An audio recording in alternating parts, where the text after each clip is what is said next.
Hello friends, myself Arya, class 9th, chapter 9 gravitation.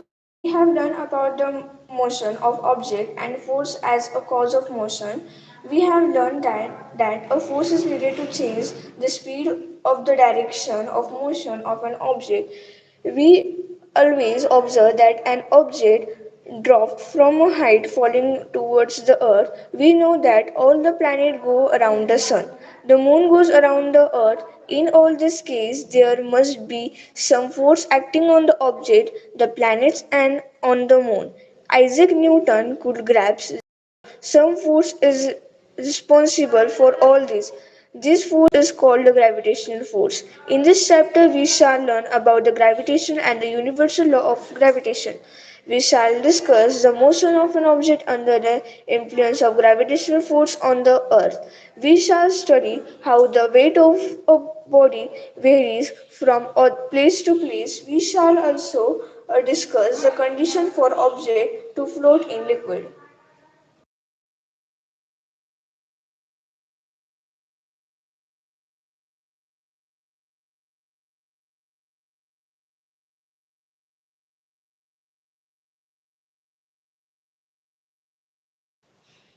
Gravitation.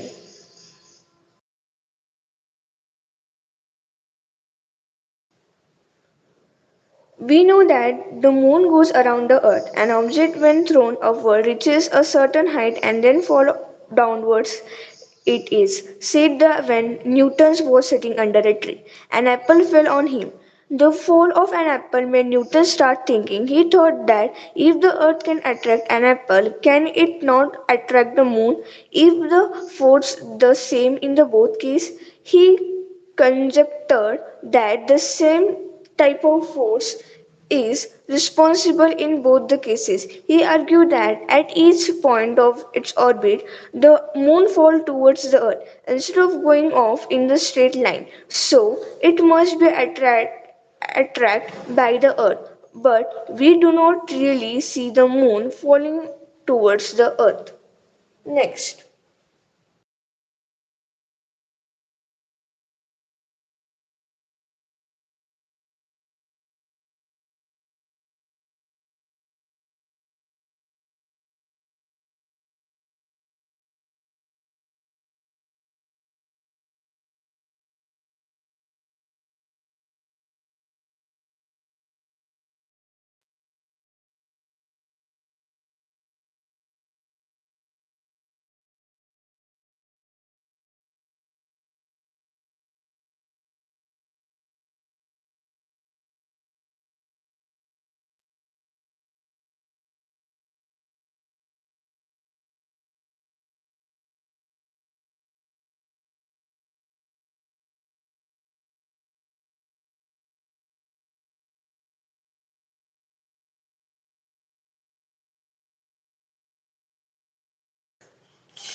Let us try to understand the motion of an object by moon by the recalling activity 7.1. Activity 9.1. Take a piece of thread, tie a small stone at one end, hold the other end of the thread and whirl it around as shown in figure 9.1.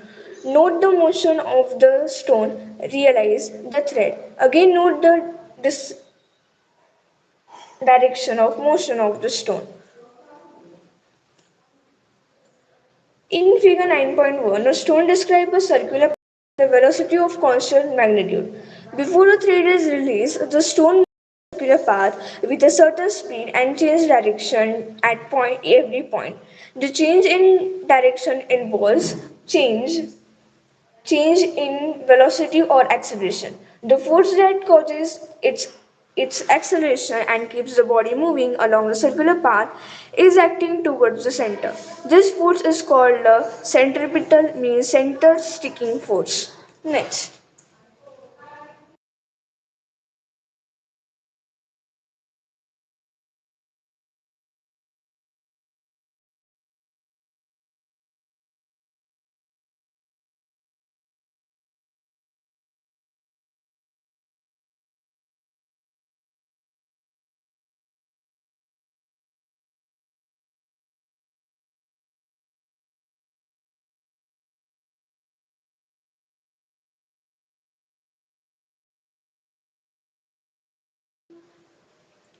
In the absence of this force, the stone falls off along a straight line. These straight lines will be a tangent to the circular path, tangent to a circle. More to know, a straight line that means the circle at one and only one point is called a tangent to the circle. Straight line ABC is a tangent to the circle at point B. The motion of the moon around the earth is due to the centripetal force. The centripetal force is provided by the force of attraction of the earth. If there were no such force, the moon would pursue of uniform straight line motion. It is a sense that a falling apple is attracted towards the earth. Does the apple attract the earth? If so, we do not see the earth moving towards an apple. Why? According to the third law of motion, the apple does not attract the earth. But according to the second law of motion, for a given force, acceleration is inversely proportional to the mass of an object. The mass of an apple is negligible small compared to that of the earth. So we do not see the earth moving towards the earth. Extend the same argument for why the earth does not move towards the moon.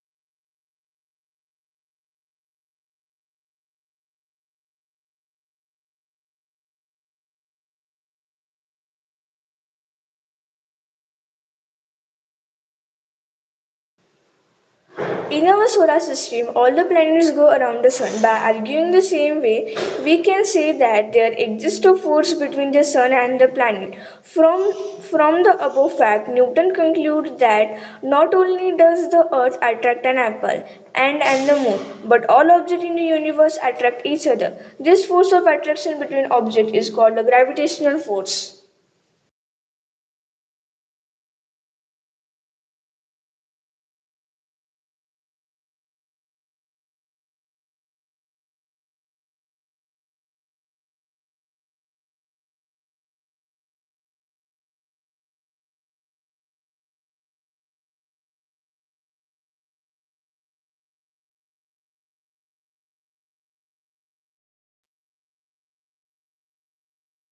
Our next topic is universal law of gravitation.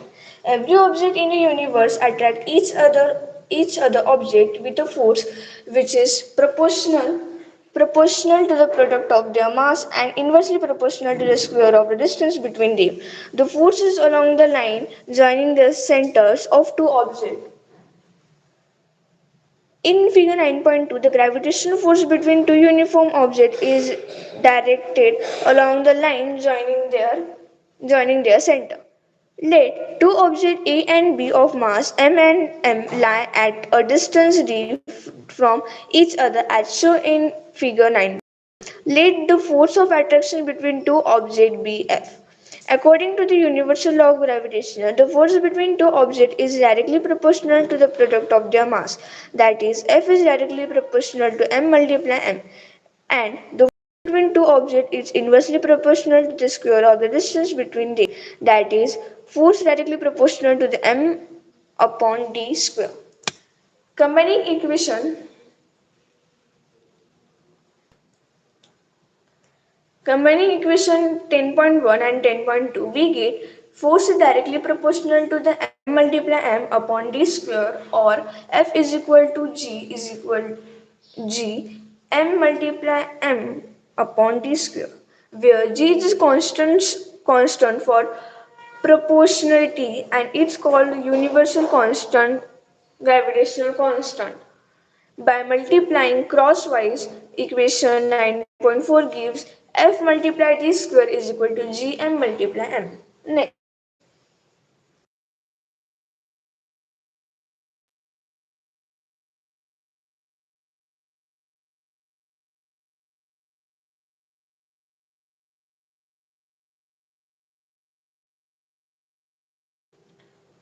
or G is equal to Fd square upon M multiply M.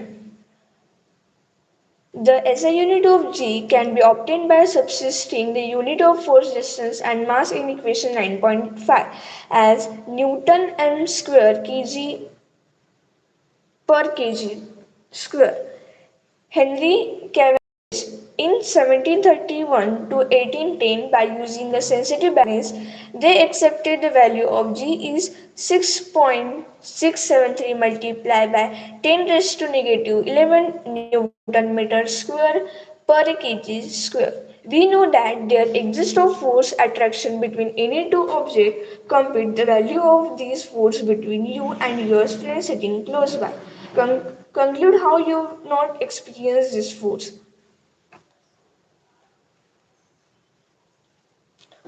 No two more. The law is universal in the sense that is applicable to all bodies, whether the bodies are big or small, whether they are centripetal or centripetal. Trentistal inverse square, saying that f is inversely proportional to the square of d, means for example that if d gives bigger by a factor of 6, f become 1 upon 36 times smaller.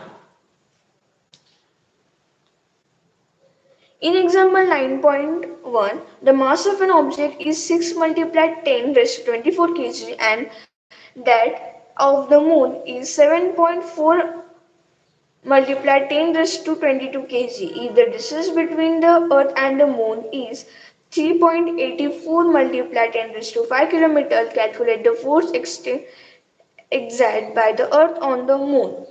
Take G as a value 6.7 multiplied 10 raised to negative 11 Newton meter square per kg square. So the solution is the mass of the earth m is equal to 6 multiplied 10 raised to 24 kg. The mass of the moon m2 is equal to 7.4 multiplied 10 raised to 22 kg. The distance between the earth and the moon is 3.84 multiplied 10 5 kg.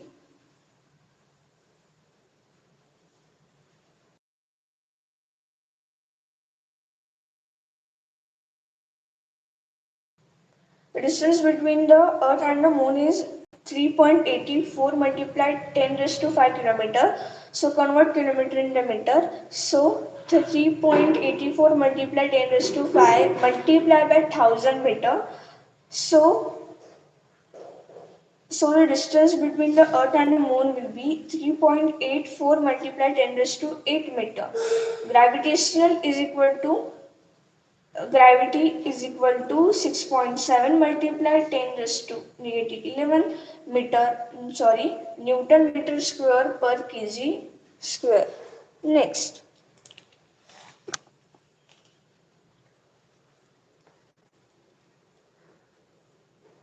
from the equation 9.4, the force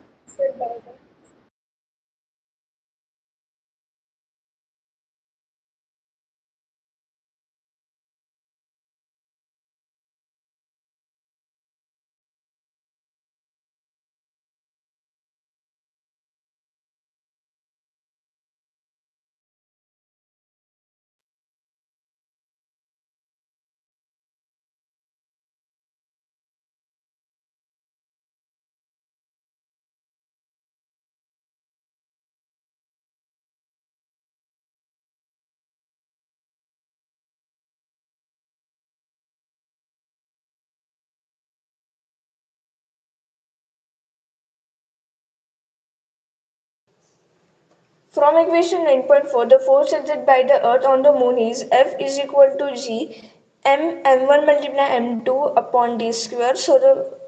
So put values is equal to 6.7 multiply 10 raised to negative 11 Newton meter square per kg square multiply 6 multiply 10 raised to 24 kg multiply 7.4 multiply 10 raised to 22 kg upon 3.84 multiply 10 raised to 8 meter whole bracket square. Thus the answer is 2.02 multiplied 10 raised to 20 Newton. Thus, the force exerted by the Earth on the Moon is 2.02 multiplied 10 raised to 20 Newton. So, in blue questions, first state the universal law of gravitation. So, the law of gravitation states that the force of attraction between any two objects is proportional to the product of their mass and inversely proportional to the square of the distance between them. Second, write the formula to find out the magnitude of the gravitational force between the Earth and an object on the surface of the Earth. So, the formula is F is equal to G